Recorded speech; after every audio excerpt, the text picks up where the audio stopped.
अभिनेत्री वैशाली जाधव यांचा दिल्लीत सावित्रीबाई फुले तर पुण्यात सितारा आयकॉन पुरस्काराने गौरव। याच्याबद्दल सविस्तर माहिती अशी की जागतिक महिला दिनाचे औचित्य साधून नवी दिल्ली आणि पुणे येथे आयोजित करण्यात आलेल्या दोन दिमाखदार सोहळ्यामध्ये प्रसिद्ध अभिनेत्री, नृत्यांगना आणि नृत्य दिग्दर्शिका वैशाली जाधव यांना मानाचा पुरस्कारांनी सन्मानित करण्यात आले। त्यांच्या कलाक्षेत्रातील अतुलनीय योगदानाची दखल राष्ट्रीय स्तरावर घेण्यात आली आहे। दिल्लीत राष्ट्रीय स्तरावर बहुमान केंद्रीय मानवाधिकारी संघटन नवी दिल्ली आणि वुमेन्स ग्रीव्हन्स रेसिडल ट्रस्ट यांच्या संयुक्त विद्यमानाने 8 मार्च 2026 रोजी दिल्लीत एका विशेष कार्यक्रमाचे आयोजन करण्यात आले होते। यावेळी वैशाली जाधव यांना क्रांतिज्योती सावित्रीबाई फुले पुरस्कार देऊन गौरवण्यात आले। या प्रसंगी संघटनेतील नॅशनल सेक्रेटरी डॉक्टर ज्योतिताई गुरव, महिला अध्यक्षा केमास आणि डॉक्टर BK त्रिवेणीजी यांची प्रमुख उपस्थिती होती।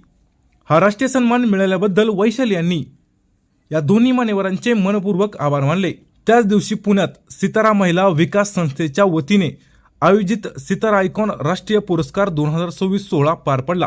कोरेगाव पार्क येथील बाळकृष्ण बँकेट हॉलमध्ये सुप्रसिद्ध अभिनेत्री अर्चना नेवरेकर यांच्या शुभ हस्ते वैशाली जाधव यांना हा पुरस्कार प्रदान करण्यात आला। या प्रसंगी सितारा आयकॉनच्या डायरेक्टर आयशा तांबोळी आणि प्रसिद्ध समाजसेविका तृप्तीताई देसाई उपस्थित होत्या आणि या सोहळ्यात राजकीय आणि मनोरंजन क्षेत्रातील दिग्गज उपस्थित होते, ज्याच्यामध्ये दादूस मराठी बिग बॉस फेम प्रसिद्ध गायक माननीय बारणे, पिंपरी चिंचवड महानगरपालिका स्थायी समिती अध्यक्ष, लाडकी बहीण चित्रपटाचे दिग्दर्शक आणि विविध क्षेत्रातील यशस्वी महिला आणि अन्य मान्यवर उपस्थित होते।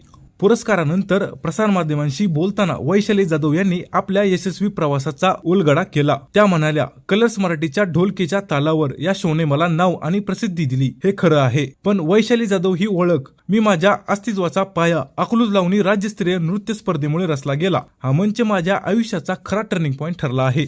यावेळी त्यांनी मोहिते पाटील कुटुंबियाबद्दल कृतज्ञता व्यक्त करताना सांगितले की कलावंतांचे आश्रयदाते आदरणीय जयसिंग मोहिते पाटील उर्फ बालदादा यांनी हा मंच उभा केला, जिथे जगभरातील लावणी कलावंतांचा खरा सन्मान होतो। आता त्यांच्या कन्या सौ स्वरूपा राणी ताई साहेब ह्या देखील या स्पर्धेमध्ये मोठं योगदान देत आहेत। याच मंचाने मला चित्रपट सृष्टीचे दरवाजे उघडून दिले। आपल्या यशाचे श्रेय देताना त्यांनी आपल्या बहिणींच्या आशा रूपा परभणीकर या पारंपरिक लावणी ग्रुपचा रूपादीपा परभणीकर यांच्या सहकार्याचा आवर्जून उल्लेख केला।